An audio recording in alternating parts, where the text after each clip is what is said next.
esteja convosco. Proclamação do Evangelho de Jesus Cristo segundo São Mateus. Naquele tempo, os 11 discípulos foram para a Galileia, ao monte que Jesus lhes tinha indicado.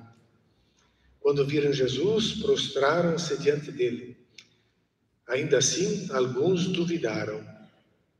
Então, Jesus aproximou-se e falou: Toda autoridade me foi dada no céu e sobre a terra. Portanto, ide e fazei discípulos meus todos os povos, batizando-os em nome do Pai, e do Filho, e do Espírito Santo, e ensinando-os a observar tudo o que vos ordenei. Eis que eu estarei convosco todos os dias, até o fim do mundo. Palavra da salvação.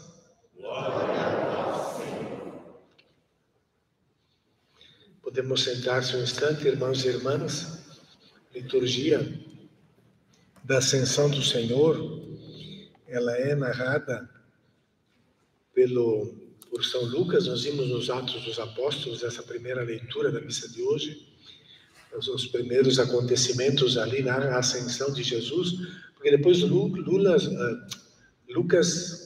nos Atos dos Apóstolos, vai narrar a vida, as ações, os atos dos apóstolos.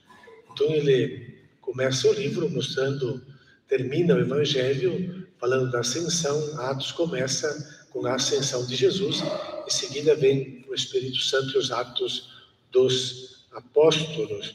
Se nós prestamos atenção, o Evangelho dessa missa, é o ano A, é o Evangelho de Mateus, são os últimos 5 versículos do Evangelho de Mateus, que encerra, que é o testamento, que é aquilo que de mais importante Jesus tinha para ensinar, ele vai deixar consagrado agora para esses discípulos. Aí não fala em ascensão, simplesmente se encontraram lá no monte que Jesus tinha indicado, diz, né? Os 11, para aquele monte, eles prostraram-se diante dele. A prostração é uma atitude de reverência, de adoração, mas nem todos, né? Nem todos, alguns ainda duvidaram. E depois diz, toda autoridade, ele fala que toda autoridade foi dada para ele, e ele vai, então agora na comunhão de Deus, ressuscitado. Aqui, essas palavras de Jesus, é o Jesus ressuscitado, ele já saiu do túmulo, já apareceu. Ele vai dizer, né? Toda autoridade me foi dada no céu e sobre a terra. Tudo pertence a Deus, a nossa vida pertence a Ele. Ide, portanto, fazei meus discípulos todos os povos. E pronto, né? Estarei convosco até o fim do mundo. E não diz que subiu ao céu.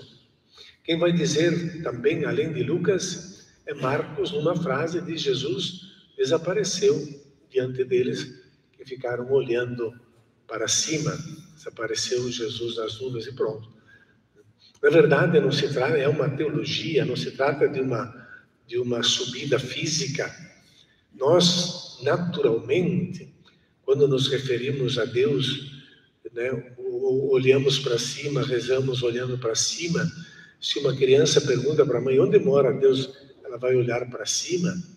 E daí também vem na nossa capacidade de compreender as coisas, nossa cosmovisão, de ver o mundo de Deus lá em cima, né? E facilmente a gente vai ver em todo mundo lugares como as montanhas, como espaços privilegiados para ter uma igreja, um templo, um lugar de oração, de comunhão com Deus, porque parece que a montanha já está apontando para cima o lugar de Deus. Na verdade, o céu não está em cima ou embaixo desse universo. Eu sempre lembro um livrinho que eu li de Norbert Lofinck, um grande professor jesuíta no Instituto Bíblico em Roma, sobre a Ascensão.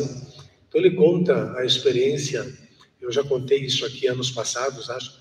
Ele conta a experiência do padre que estava pregando sobre a Ascensão do Senhor, e aí um fiel perguntou: sim, padre, mas onde é que fica esse céu? E o padre, que conhecia um pouco de astronomia, fica além de Sírios. E Sírio é a estrela vizinha de Porta com o Sol. A vizinha de Porta, a estrela mais perto que nós temos do sistema solar é Sírios, que está a quase 9 anos-luz. 9 anos-luz. Ele perguntou, mas em que velocidade ele subiu para o céu? O padre disse, na velocidade de uma bala de canhão. Mas então ainda ele não chegou lá. Ainda não chegou. Não é questão de espaço físico, o universo é infinito. É questão de compreender a teologia. O céu é aquela dimensão de Deus. Jesus foi para a glória de Deus. Ele está vivo, ele não está mais fisicamente presente, ele está em Deus. Nós o representamos desde a Páscoa, nessa coluna de cera, a luz, ele está vivo, está presente na comunidade, está aqui, está sentado, como nós rezamos no credo, à direita de Deus Pai, nos participa da glória. Significa que a maldade humana não derrotou o plano de Deus. O plano de Deus se executou e vai para frente e deve continuar. E é isso que Jesus está ensinando nesses 5 versículos para os 11. E já no fato de Mateus falar em 11, já está dando uma dica também, que não são 12, e 12 que é o número que representa o povo de Israel, por causa das 12 tribos. O 12 é um número simbólico para o povo hebreu, os descendentes de Abraão, e é o símbolo desse povo, de uma raça, portanto, de uma raça. Então Deus fez aliança com uma raça, e olhando o Antigo Testamento, parece que ele é contra as outras, quer destruir as outras, faz guerra contra as outras, porque não é possível. Deus é Pai de todos. Então, já no fato de dizer 11, quebrou aquele esquema de uma raça que se salva e que vai para Deus, mas é todo o universo. E Jesus confirma isso, dizendo no final, ide por todo, né? Ide, fazei discípulos meus todos os povos. Já ali tem uma abertura universal, uma abertura que nós devemos criar também no nosso coração. Todos os povos são filhos de Deus. E Deus ama e Deus quer salvar. É por isso que Jesus vai ensinando e vai dando esses ensinamentos, mas ensinando-os a observar tudo o que lhes ordenei. Né? Observar tudo o que vos ordenei. E termina com essa frase, que é esta que nós queremos agarrar com força. Ela faz uma espécie de inclusão do Evangelho de Mateus, que é bem calculado, palavra por palavra, começo, meio, os 5 discursos, 7 montes que aparecem, esse é o último, esse Monte das Oliveiras, esse Monte da Galileia, é o 7º, e é dali que Jesus vai, então, deixar a missão para os discípulos e termina o Evangelho.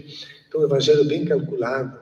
Mas lá, no começo do Evangelho, tem uma revelação, ainda no Evangelho da infância, que depois da genealogia de Jesus, que diz, citando Isaías, que Jesus vai nascer, filho de José, de Maria, e seu nome é Jesus, etc. E será chamado, conforme diz o profeta Isaías, Emanuel.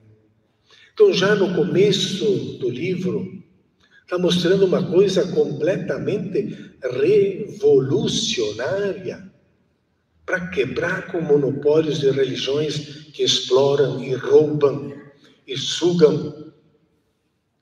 É revolucionária porque Deus é o Deus conosco. Ele está em nós, Ele habita em nós. Não tem alfândega para pagar, como alguns cobram. Então nós fazemos caridade, na comunidade vivemos a caridade e ajudamos os outros, Mas não para comprar Deus ou para ter acesso a Deus, para ajudar os outros. E porque Deus é Emmanuel, é Deus conosco. E aqui a última frase, lá no começo tem Emmanuel, Deus conosco, Jesus, Salvador, né? Javé, Deus Salvador, Javé Salvador, Jesus. E agora a última frase que nós vamos encontrar no Evangelho de Mateus é esse Emmanuel. Ele diz: eis que estarei convosco todos os dias até o fim dos tempos, até o fim do mundo. Estarei convosco. O templo, só para dar um exemplo, o templo de Jerusalém, simbolicamente representa o lugar onde Deus habita dentro do templo. Mas então ele é feito, ele é construído, como as religiões gostam de fazer, por sucessivas separações. Então, tem a esplanada do templo, todos podem chegar até ali. Aí depois tem uma barreira. Dali entram pagãos, podem entrar homens, mulheres, judeus, todos, na esplanada. Depois dessa barreira, aí só entram